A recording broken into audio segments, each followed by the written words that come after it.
I visited my two sons and grandson in Boise, Idaho.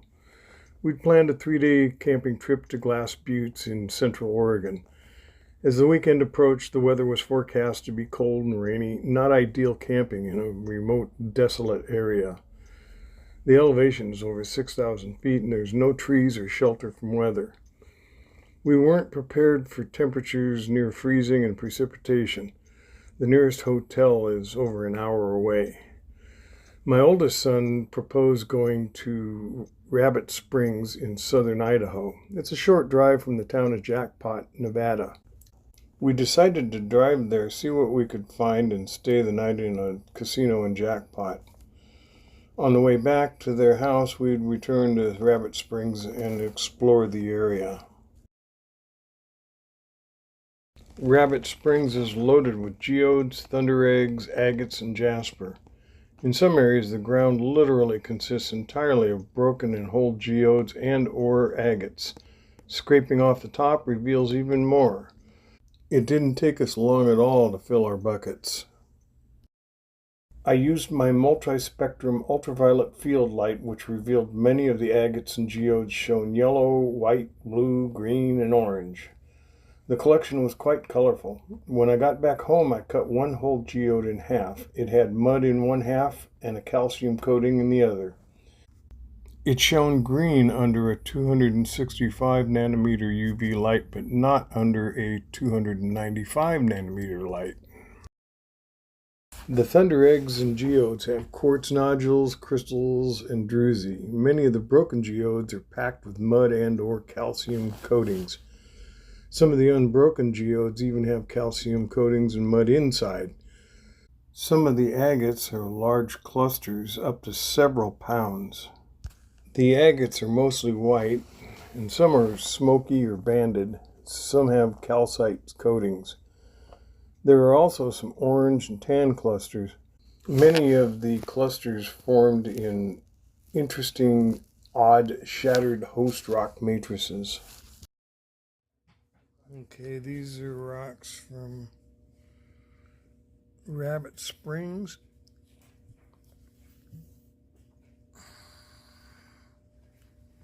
Pretty cool ones.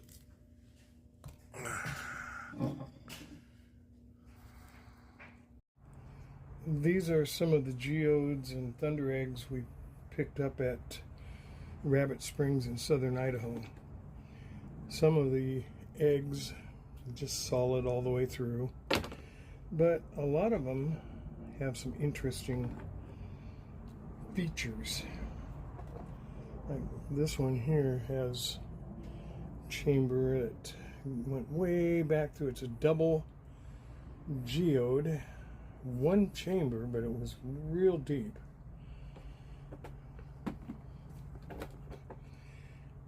Here's another nice one I cut up. It's got a lot of the calcite and scale in it, and a lot of them have just plain mud. They have a lot of smoky quartz and white quartz and some banding. Like right here, see a little bit of the banding in that. Focus there. And this one, it was a double. I cut both sides, and somewhere in here is the mates to that. But a lot of them came out of the ground already in parts. And I'll show some of those later on. There's quite a bit of the quartz crystal in it. Oh, here's the other one, the other half of that one. Yeah.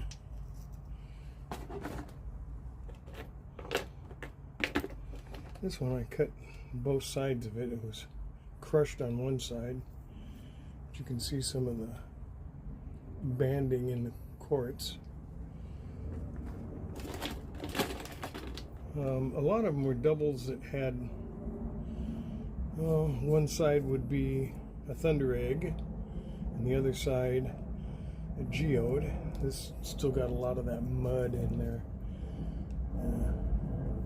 Haven't cleaned it out yet. And you can see.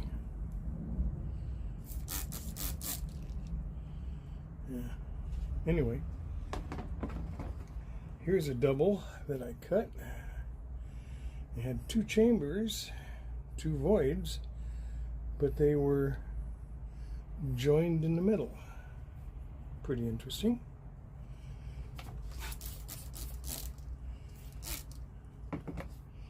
It's got some pretty clear quartz in here too, right along the edges.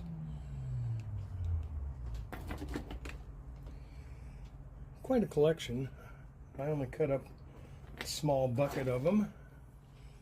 This one here was already toasted, so when I cut it, it turned into a nice little horseshoe. It's got some calcite in there.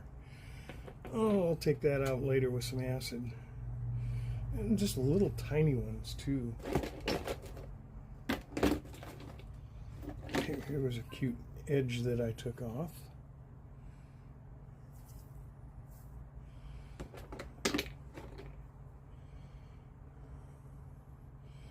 As you can see, there's quite a variety. Here's one that cut both sides of it. This was a double that I cut off. Had a nice thunder egg on one side and geode on the other.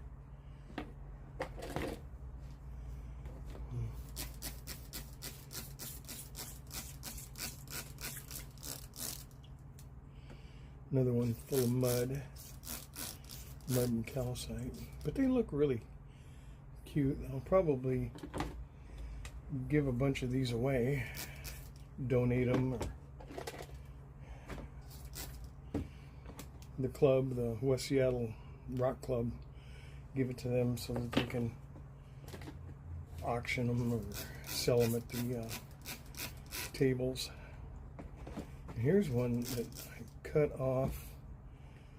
It was part of a double here, and I cut one half. I don't know if there's anything in the other half of this. Anyway, that was just one bit of it.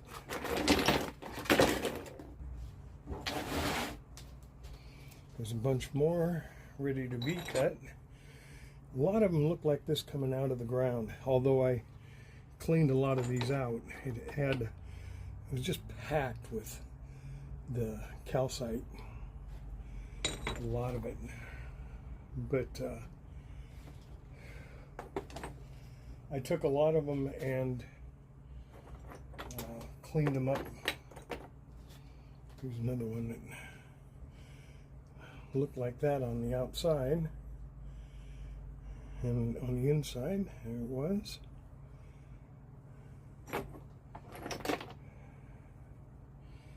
There's one more of that calcite and red iron oxide rust stain. I don't know what the host rock here is. It's not jasper. It's red, but it's certainly not jasper. It's too soft. When I'm cutting it, it's just too soft. And I'm using the Harbor Freight Chicago Electric 10-inch tile and brick saw. It's pretty brutal. It has a pretty large kerf, but it'll cut just about anything, within reasonable size. Anyway, just Rabbit Springs is a very interesting place to go hounding at. This is heavy, and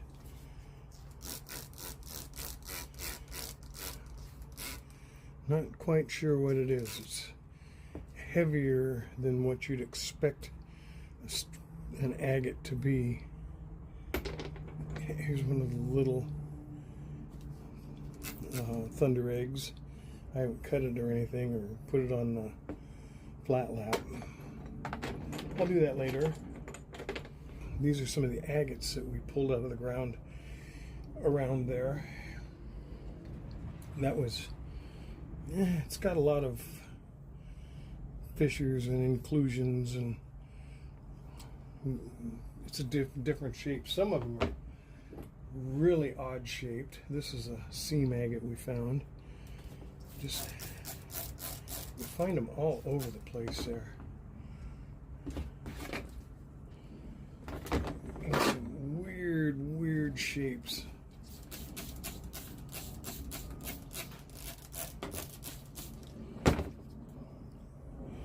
There's one that's just got a weird seam agate, just the way the seam lay when it formed, where you can see the intrusion into the seam.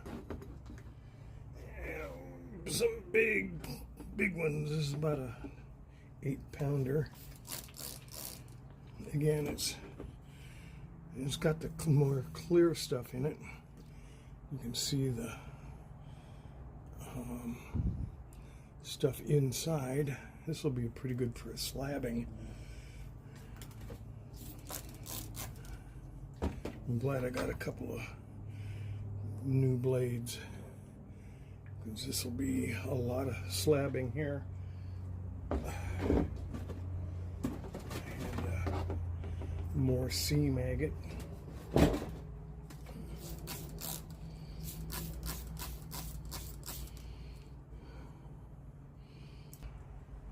Here's a thunder egg that's real heavy, and I don't think it's a geode. It's too heavy.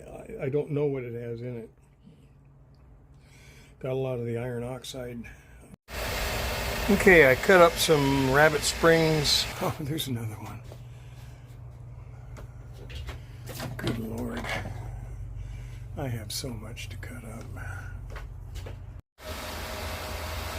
The geodes from Rabbit Springs, most of them are either hollow or solid quartz.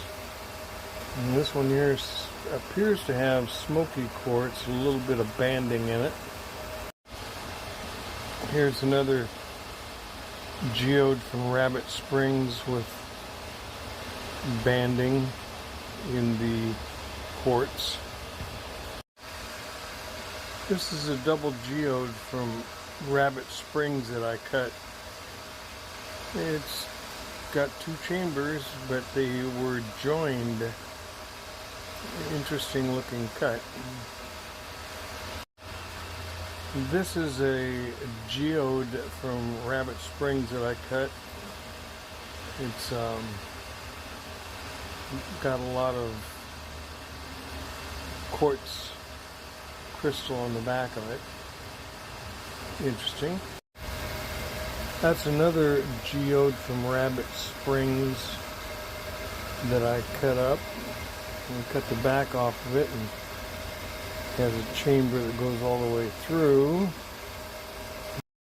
There's another box from Rabbit Springs right there.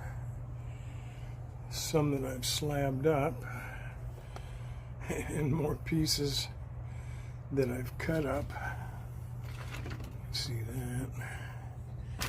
Typical Rabbit Springs geode filled with mud. I get them cleaned up. I'll do another video with it. It's pretty fun though. Lots to work with. Anyway, if you like this, you might like some of the other projects on my channel. Hit like and subscribe. Thanks a lot. Bye now.